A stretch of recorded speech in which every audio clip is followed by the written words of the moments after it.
कबूतर पालने से क्या होता है और कबूतर बद्दुआ क्यों देता है? आप जानते हैं कि हरम शरीफ के कबूतर कहां से आए?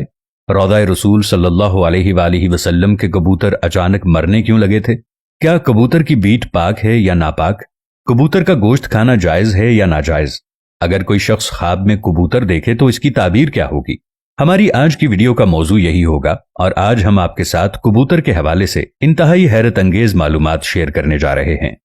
दोस्तों, कबूतर एक ऐसा खूबसूरत और दिलकश परिंदा है जो हर किसी को अच्छा लगता है और यही वजह है कि ये परिंदा अक्सर घरों में पाया जाता है और घरों के अलावा अक्सर मज़ारों पर भी मौजूद रहता है। तफसीर रूहुल बयान में लिखा है कि अल्लाह के पैगंबर हजरत नूह अलैहिस्सलाम की कश्ती जोदी पहाड़ पर ठहरी तो अल्लाह के पैगंबर अलैहिस्सलाम ने तूफान के हालात मालूम करने के लिए एक कौवा भेजा कि जाओ और जमीन का जायजा लेकर आओ कि जमीन पर कितना पानी बाकी है, पानी खुश्क हुआ या नहीं। तो कौवा वहां से उड़ गया और उसे कोई मुर्दार मिल गया और कौवा उस मुर्दार को खाने में मशगूल हो गया और फिर वापस पलट कर नहीं आया। इसे अल्लाह के पैगंबर का जो हुक्म था वो भूल गया। इसके बाद हजरत नूह अलैहिस्सलाम ने कबूतर को जमीन का जायजा लेने के लिए भेजा जो वापस आ गया। इसे पांव रखने की जगह न मिली, इसे दोबारा भेजा गया तो वो फिर वापस आ गया। चंद दिन बाद उसे फिर भेजा गया तो अपनी चांच में जैतून की एक टहनी लिए हुए था। इससे नूह अलैहिस्सलाम ने मालूम कर लिया कि पानी जमीन से कुछ ही ऊंचा रह गया है और दरख्त वगैरह उग चुके हैं। कुछ दिन बाद उसे फिर भेजा गया। इस मर्तबा वो वापस लौटा तो उसके पांव खाक आलूद थे। नूह अलैहिस्सलाम समझ गए कि तूफान रुक गया है और जमीन खुश्क हो चुकी है। सीरत की कुतुब में ये वाकया मौजूद है। इसी की बिना पर सीरत निगारों का कहना है कि कबूतर का आना सलामती की अलामत था और इसकी चांच में जैतून की टहनी नूह अलैहिस्सलाम की बादशाहत की तरफ इशारा था। हजरत नूह अलैहिस्सलाम कबूतर की इस जहानत से बहुत खुश हुए और कबूतर को अमन सलामती की दुआ दी। ये इसी दुआ की बरकत है कि लोग आज भी इसे अच्छा समझते हैं।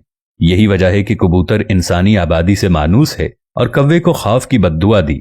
यही वजह है कि कौवा इंसानी आबादी से हरासां रहता है और यही वजह है कि लोग इसे मनहूस समझते हैं। हजरत सुलेमान अलैहिस्सलाम ने फरमाया कि कबूतर ऐसा परिंदा है जो अल्लाह ताला और अंबिया अलैहिस्सलाम को प्यार करने वाला परिंदा है। कबूतर अल्लाह ताला और इसके अंबिया कराम अलैहिमुस्सलाम से दुनिया के तमाम परिंदों से ज्यादा प्यार करता है और सब परिंदों की निस्बत कबूतर सबसे ज्यादा इबादत गुजार परिंदा है। कहा जाता है कि कबूतर जब भी जागता है अल्लाहू अल्लाहू का विर्द करता है और दिन रात अल्लाह ताला की इबादत में गुजारता है। कबूतर सब परिंदों की निस्बत ज्यादा बुलंदियों तक जा सकता है। ये बहुत ऊंचा उड़ता है, जबकि कबूतर का पीछा उकाब करता है और जब उकाब कबूतर को शिकार करने के लिए इसे पकड़ने की कोशिश करता है तो कबूतर खुद को बचाने के लिए बहुत ज्यादा बुलंदी पर चला जाता है। इसलिए उकाब के लिए इतनी ऊंचाई पर जाना मुश्किल हो जाता है और कबूतर खुद को बचाने में कामयाब हो जाता है। शायद वो ये सोचता है कि मैं जितना ही ऊंचा उड़ूंगा उतना ही अल्लाह के पास पहुंच जाऊंगा। नाज़रीन, फ़क़हा के नजदीक घरों में शाकिया परिंदे रखना या कबूतर पालना जायज है। शर्त यह है कि इसकी ग़िज़ा सर्दी, गर्मी और बारिश से हिफाजत का इंतजाम किया जाए और जब अहले खाना कहीं घर से बाहर जाएं तो इनकी ग़िज़ा और देखभाल का मुनासिब इंतजाम करके जाएं। मगर परिंदों को सताने के हवाले से मुमानियत है। जैसा कि अबू दाऊद में है कि हजरत अब्दुल्ला इब्ने मसूद रज़ियल्लाहु ताला अन्हु की रिवायत करदा एक हदीस में कबूतर का जिक्र मौजूद है कि एक कबूतर अल्लाह के पैगंबर इमामुल अंबिया जनाब मोहम्मद मुस्तफ़ा सल्लल्लाहु ताला अलैहि वसल्लम के सर अनवर पर मंडला रहा था और अपनी जबान से शिकायत कर रहा था कि किसी ने उसके घोंसले से अंडे उठा लिए हैं। हुजूर ताजदार खत्म नबुव्वत सल्लल्लाहु अलैहि वसल्लम ने सहाबाए कराम रज़वानुल्लाहि अलैहिम अजमाइन में ये ऐलान किया कि किसने इस कबूतर के अंडे उठाए हैं। एक सहाबी रज़ियल्लाहु ताला अन्हु ने अंडा उठाना कबूल किया तो आप सल्लल्लाहु अलैहि वसल्लम ने उन्हें हुक्म दिया कि अंडे उसके घोंसले में वापस रख दिए जाएं। इस रिवायत से मालूम हुआ कि परिंदों को सताना नाजायज है। इससे इसलिए रोका गया है कि परिंदों की बद्दुआ लगती है। चूंकि कबूतर भी इन परिंदों में शामिल है जो कि अंबिया अलैहिमुस्सलाम का पसंदीदा रहा है, इसलिए अगर कबूतर को सताया जाए तो कबूतर भी बद्दुआ देता है। लिहाजा कबूतर को सताने से इज्तनाब करना चाहिए। नाज़रीन, मक्का पाक तो आप गए होंगे, अगर नहीं गए तो अल्लाह से दुआ है कि अल्लाह ताला आपको अपने घर की ज़ियारत नसीब फरमाए। मक्का मुकर्रमा में मस्जिदुल हराम के अतराफ सवाब की उम्मीद से कबूतरों की बड़ी तादाद को गंदुम डालते हुए बहुत से लोग नजर आते हैं। जैसे ही इस मुकद्दस शहर की सरजमीन पर पांव रखा जाए तो कबूतरों के झुंड लोगों के इस्तकबाल करते दिखाई देते हैं। गर्दनों के नजदीक नीले या सब्जी माइल परों वाले कबूतर खुसूसी अहमियत के हामिल होते हैं। اس لیے احرام کی حالت میں یا اس کے بغیر بھی کسی طور پر ان کبوتروں کا شکار جائز نہیں ہے۔ ان کے شکار یا قتل کی صورت میں فدیہ واجب ہو جاتا ہے۔ ایک روایت یہ ہے کہ یہ کبوتر ان کبوتروں کی نسل سے ہیں جنہیں رسول اللہ صلی اللہ علیہ وآلہ وسلم کے غار ثور میں قیام کے دوران میں غار کے دروازے پر گھونسلے بنا ڈالے تھے اور انڈے دے دیے تھے۔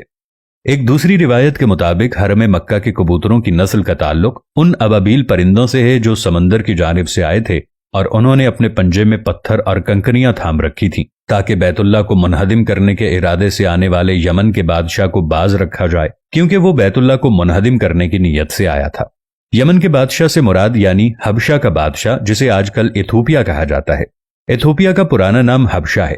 ناظرین، ایک مرتبہ انتظامیہ نے مسجد نبوی شریف صلی اللہ تعالی علیہ وآلہ وسلم کے حرم انور کو صاف ستھرا رکھنے کی نیت سے فیصلہ کیا کہ حرم شریف میں کبوتروں کے لیے دانہ بالکل نہ ڈالا جائے۔ اس طرح کبوتر دانوں کی تلاش کے لیے دوسری طرف منتقل ہو جائیں گے۔ اس حکم پر عمل کیا گیا تو کئی دنوں تک دانہ نہیں ڈالا گیا، لیکن کبوتروں کی گنبد خضرا سے محبت کا یہ عالم تھا کہ بھوک سے مر رہے تھے، لیکن آستانہ رسول اللہ صلی اللہ علیہ وآلہ وسلم چھوڑنے کے لیے تیار نہیں تھے۔ اہل مدینہ نے اپنی آنکھوں سے یہ عشق و محبت بھرا منظر دیکھا۔ پھر دنیا میں یہ بات شہرت پکڑ گئی تو لوگوں نے حکومت سے درخواست کی کہ ان کبوتروں کو دانہ ڈالنے کی اجازت دی جائے، تو پھر حکومت نے حسب سابق کبوتروں کو دانہ ڈالنا شروع کر دیا۔ کبوتروں کی جو بیٹ ہوتی ہے وہ پاک ہے اور چادر کے جس حصے پر لگی ہوئی ہو صرف اسی حصے کو دھو لیں، باقی پورا چادر دھونا ضروری نہیں۔ اس کا گوشت کھانا بھی جائز اور حلال ہے۔ خواب میں اگر کبوتر دیکھنے کی تعبیر کی بات کی جائے تو خواب میں کبوتر کی تعبیر امین، صادق، اچھے دوست اور باوفا محبوب سے دی جاتی ہے۔ بسا اوقات خواب میں کبوتر کا نظر آنا ایسی بابرکت حسین و جمیل عورت کی طرف اشارہ ہوتا ہے جو کہ اپنے شوہر کے علاوہ کسی اور کی خواہش مند نہ ہو۔ اگر خواب میں کبوتر کسی مریض کے سر پر بیٹھا ہوا دکھائی دے تو اس کی تعبیر مریض کی موت سے بھی دی جاتی ہے۔ اگر کسی نے خواب میں دیکھا کہ وہ کبوتروں کو دانہ ڈال رہا ہے اور کبوتروں کو اپنی طرف بلا رہا ہے تو تعبیر یہ ہوگی کہ وہ شخص قوم کی قیادت کرے گا۔ اگر آدمی کبوتر اور کوے کو ایک جگہ جمع کر کے یعنی ان کو ایک جگہ دیکھ لے تو تعبیر یہ ہوگی کہ وہ قوم کی قیادت کرے گا، کیونکہ ہر وہ چیز جو خواب میں اپنے غیر جنس کے ساتھ جمع ہو اس کی تعبیر قیادت سے ہوتی ہے، خصوصاً کووں کے سلسلے میں۔ کووں کا شمار فاسقین سے ہوتا ہے۔ خواب میں کبوتر کی آواز کلام باطل کی علامت ہے۔ یہ تمام معلومات جو آپ کے ساتھ شیئر کی ہیں، ان تمام معلومات میں کوئی ایک چیز جو آپ کو اچھی لگی ہو نیچے کامنٹ سیکشن میں ضرور بتائیے گا۔